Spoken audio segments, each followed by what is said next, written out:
Guys अस्सलाम वालेकुम, welcome back to my new blog. तो कैसे हैं आप सब? आज की कुछ मसरूफियात हैं। तो आज हमारा रूम थोड़ा सा चेंज हो चुका है, कारपेट वगैरह बिछ चुका है पूरे रूम में, तो काफ़ी अच्छी सी फीलिंग आ रही है। तो अभी काम की तरफ बैठते हैं और मौसम चेक करें, बाहर का मौसम आज कैसा हो रहा है। मैं यहाँ अपने रूम से खिड़की में से देख रहा हूँ।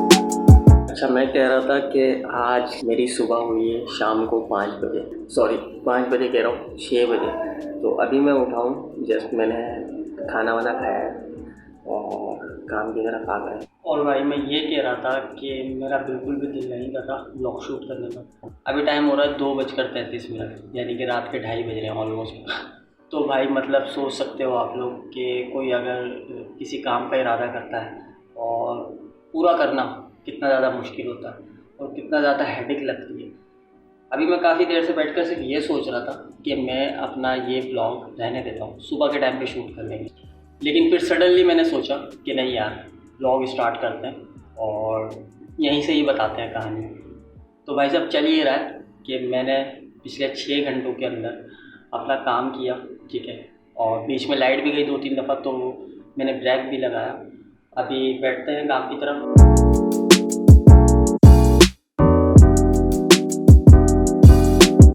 तो मैं ये कह रहा था, अगर तो आप लोग भी किसी काम का इरादा करते हो और बीच बीच में कहीं पे तुम ये सोचते हो कि यार बाद में कर लेंगे, तो यकीन करो वही तुम्हारे लिए वीक पॉइंट बन जाता है। अगर आप लोगों ने किसी काम को छेड़ा है और उसे कंप्लीट नहीं किया तो यकीन करो कभी भी वो चीज़ कंप्लीट हो नहीं पाती, और जिस चीज़ का इरादा तुमने किया है हासिल करने का, वो चीज़ हासिल नहीं हो पाती। अच्छा, मुझे भी बिल्कुल भी नहीं पता मैं क्या कह रहा हूँ, बस जो दिल में आ रहा है, जो मुंह में आ रहा है वो कह रहा हूँ। तो अभी काम की तरफ चलते हैं और तकरीबन मैंने 80% वर्क कंप्लीट कर लिया है।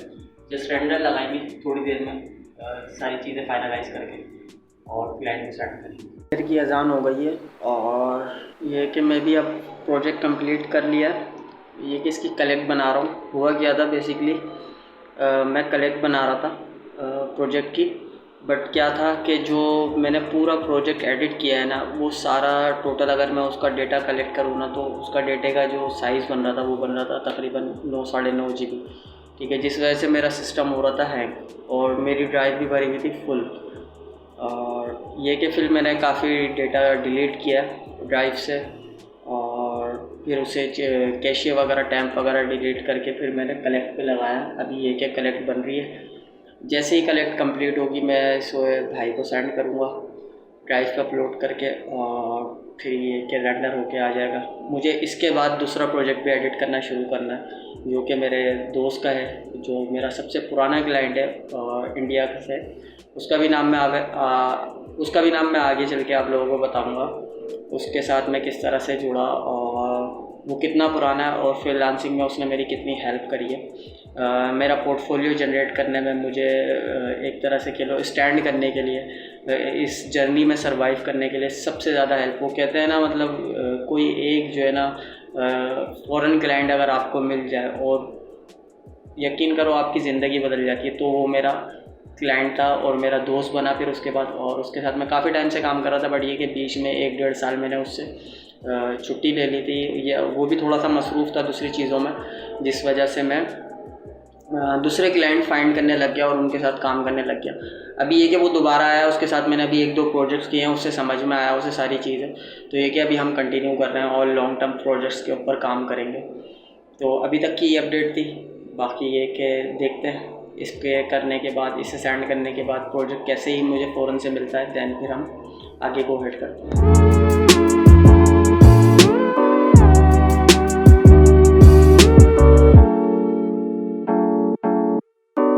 तो भाई साहब कलेक्ट फ़ाइल बन चुकी है और इसे ज़िप करते हैं, ठीक है, आर्काइव में डालते हैं। आर्काइव की सेटिंग हम ज़िप बेस्ट कर देंगे यहाँ पे, देन ओके करेंगे। अभी ये बनने के बाद मैं आपको दिखाता हूँ ये पूरी कलेक्ट फ़ाइल का जो साइज़ है एक्चुअली में है क्या। इसी यहीं फ़ोल्डर से प्रॉपर्टीज़ में दिखा देता हूँ मैं आप लोगों को।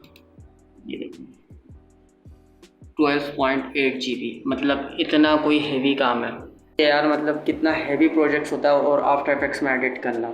इस तरह के प्रोजेक्ट्स। और यकीन करो कोई एडिट इतनी मुश्किल नहीं थी, बहुत बेसिक सी एडिट थी, बट क्या था जो रॉ मटेरियल था वो सारा 4K और हाई क्वालिटी जो ना रॉ मटेरियल था। और इवन के जो मैं बी रोल्स भी यूज़ करता हूँ वो भी मैं 4K में यूज़ करता हूँ, जिस वजह से प्रोजेक्ट्स इतने हैवी हो जाते हैं। मतलब अकेले व्लॉग शूट करना इतना कोई मुश्किल टास्क है ना मैं नोटिस कर रहा हूँ कि मतलब काफ़ी देर से कि भाई क्या बोलूँ व्लॉग के अंदर क्या बोलना चाहिए क्या नहीं बोलना चाहिए। यकीन करो कुछ समझ में नहीं आ रहा। भाई ये सोच रहा था कि मैं यार चलो अपने काम के बारे में थोड़ा बहुत बता देता हूँ, लेकिन यार वो भी कितना बताऊँगा मैं, रोज़ रोज़ तो ये नहीं होगा, ठीक है। और मेरा मकसद ये है कि मैं कम से कम डेली व्लॉग्स तो करूँ, और अगर मैं डेली व्लॉग करता हूँ और उसके अंदर सिर्फ अकेला ही मैं बातें कर रहा हूँ आप लोगों से, तो मुझे समझ में नहीं आएगा। और सबसे पहली चीज़ जो मेरे दिमाग में चल रही है वो ये है कि यार मेरे ब्लॉग्स देखेगा, और मुझे आप लोगों से कनेक्ट होना है जो कि बहुत ज़रूरी है। और मुझे नहीं पता, मुझे कुछ नहीं पता, कोई आइडिया नहीं है मुझे, ठीक है। और दिमाग में भी कोई क्रिएटिव चीज़ नहीं आ रही है कि मैं आप लोगों के साथ बैठकर वो करूं, ठीक है। और इतना ज़्यादा यानी कि स्टक हूँ मैं काम को लेकर कि मुझे एक तो टाइम निकालना है ब्लॉग के लिए, सबसे मुश्किल बात है, ठीक है। फिर बार बार पता है क्या करना पड़ता है, ये वाली लाइट ऑन करो, ठीक है, फिर ये लाइट ऑन करो फिर पंखा बंद करो, क्योंकि अगर मैं ये सारी चीज़ें नहीं करूँगा तो आप लोगों को आवाज़ जो ना मेरी बिल्कुल भी सही नहीं आएगी। तो जिस वजह से मुझे अपना काम रोक कर बार बार ये करना पड़ता है। मोबाइल दूसरी चीज़ मोबाइल भी मुझे चार्ज पे लगाना है, क्योंकि मोबाइल भी मेरा एक इशू कर रहा है। एक तो एंड्रॉयड मोबाइल है और वो चार्ज होके नहीं दे रहा है, बार बार मैं चार्ज पे लगाता हूँ, टाइम निकालता हूँ और फिर मैं आप लोगों को जो है बताता हूँ, बात कर रहा हूँ, ब्लॉग शूट कर रहा हूँ यानी कि। तो यार कोई आइडिया नहीं है मुझे। अगर तो मेरा ब्लॉग आप तक पहुँचा है और आप मेरी वीडियो देख रहे हो, मेरा ब्लॉग देख रहे हो, तो मुझे कमेंट करो, सजेस्ट करो कि मुझे किस तरह से ब्लॉग बनाना चाहिए। और शायद एक वजह ये भी है कि मैं बहुत ज़्यादा शाय हूँ, मुझे बात करने में बहुत ज़्यादा प्रॉब्लम हो रही है। अभी देखो मेरा पसीना आने लग रहा है, ज़रा सी देर के लिए मैंने फ़ैन बंद करा क्योंकि गर्मी बहुत है यार। और अगर मैं इसी तरह से 10 मिनट तक सिर्फ पंखा बंद कर दूँ ना अपने रूम का, तो टेम्परेचर ना बहुत ज़्यादा हाई हो जाएगा। तो कमेंट करो, मुझे बताओ कि आप लोगों को मेरा ब्लॉग अच्छा लग रहा है और मैं क्या क्या बातें आप लोगों से कर सकता हूँ, क्या क्या चीज़ें मैं ब्लॉग के अंदर कर सकता हूँ। मेरा बेटा है छोटा 5 साल का, वो बोलता है बाबा कि मुझे ब्लॉग में आना है और मुझे ब्लॉग करना है। अब अगर मैं उसको लेकर आता हूँ ब्लॉग के अंदर तो वो काफ़ी ज़्यादा इंटरटेनिंग है, काफ़ी ज़्यादा बातचीत करता है। मुझे लगता है कि उसको अगर लेकर आता हूँ मैं ब्लॉग के अंदर तो वो बहुत ज़्यादा जो है बातें करेगा और आप लोगों को इंटरटेन करेगा। और बाकी ये है कि देखते हैं कहाँ तक ब्लॉग शूट होता है। अभी तो ये सिचुएशन है कि रात का टाइम हो गया है, अभी 3:15 हो रहा है, ठीक है। और ये है कि मुझे काम भी कंप्लीट करना है, क्लाइंट को वीडियो डिलीवर करना है। अच्छा, जो परसों हम लोग वीडियो बना रहे थे, जो मैंने पहले ब्लॉग के अंदर बताया था कि मेरा क्लाइंट आया है जो मेरे दोस्त ने मुझे ला के दिया है फेसबुक से, तो उसका काम हमने डिलीवर कर दिया था। बट हुआ क्या, वो रिजेक्ट हो गया, क्योंकि जिस वक्त मैंने काम स्टार्ट किया तो मुझे पता चला कि जो क्लाइंट ने, जो मेरे दोस्त ने मुझे ब्रीफ़ किया है कि भाई इसके अंदर ये चीज़ें करनी है, असल में उस प्रोजेक्ट के अंदर वो करना ही नहीं था। उसके अंदर कुछ अलग ही सिनेरियो था। तो मैंने उन लोगों से मीटिंग करी, अच्छी खासी बातचीत करी। तो उन लोगों ने, फिर मैंने उन लोगों को समझाया कि भाई ये प्रोजेक्ट इस बारे में नहीं है जिस बारे में आप लोग मुझे बता रहे हो और जो रेफरेंसेस आप मेरे साथ शेयर कर रहे हो। तो फिर जाके मैंने अपने हिसाब से जिस तरह की क्लाइंट की रिक्वायरमेंट्स थी उस हिसाब से मैंने उनको वो काम करके दिया और वो वीडियो डिलीवर किया।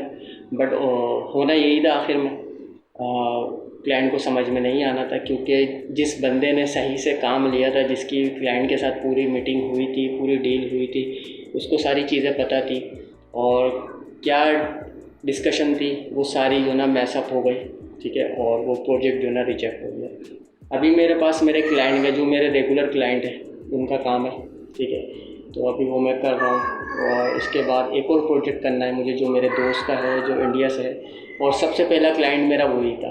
तो आगे चल के आप लोगों को मैं बताऊँगा कि आप लोग किस तरह से क्लाइंट से ले सकते हो, फ्रीलांसिंग कर सकते हो अगर तो करना चाहते हो पार्ट टाइम। बट ये कि मैं फुल टाइम इसी चीज़ के ऊपर डिपेंडेंट हूँ। अभी मेरी बेटी उठ रही है, उसकी आवाज़ आ रही है पीछे से। और दूसरा ये, अगर तो तुम अभी तक मेरा ब्लॉग देख रहे हो तो मुझे बताओ कि मुझे क्या चीज़ें इम्प्रूव करनी चाहिए। और ये कि मैं सोच तो रहा हूँ कि आगे चल के किस तरह से वीडियोस बनाना है, क्रिएटिविटी सारी चीज़ है, बट ये कि यार काम के अंदर इतना स्टक रहता हूँ ना, तो आइडियाज़ नहीं आ पाते हैं। मतलब कि कैमरा भी सेट करो जगह जगह पे, फिर शूट करो, फिर उसके बाद क्या बोलना है, क्या नहीं बोलना, क्या बताना चाहिए, क्या बात नहीं करना, क्या बात करनी चाहिए, ये सारी चीज़ें समझ में नहीं आती। तो थोड़ा बहुत मुझे आइडिया आप लोग भी दो, अगर तो मेरा ब्लॉग देख रहे हो, आप तक मेरा ब्लॉग पहुंचा है और अभी तक तुम लोगों ने मेरा चैनल सब्सक्राइब नहीं किया तो सब्सक्राइब करो और बेल आइकन लाजमी प्रेस कर लेना, क्योंकि मैं बहुत ज़्यादा जो है समझ लो पुरजोश हूँ वीडियोस अपलोड करने के लिए और आप लोगों को हर चीज़ बताने के लिए। जो आप लोग पूछोगे मुझे कमेंट करो, ठीक है, जो तुम्हारा सवाल है। और अगर तो मैंने कुछ गलत भी बोला हो तो मुझे बताना, मुझे करेक्ट करना। और बाकी नेक्स्ट वीडियो में मिलते हैं इंशाल्लाह। टेक केयर, बाय बाय, अल्लाह हाफिज़।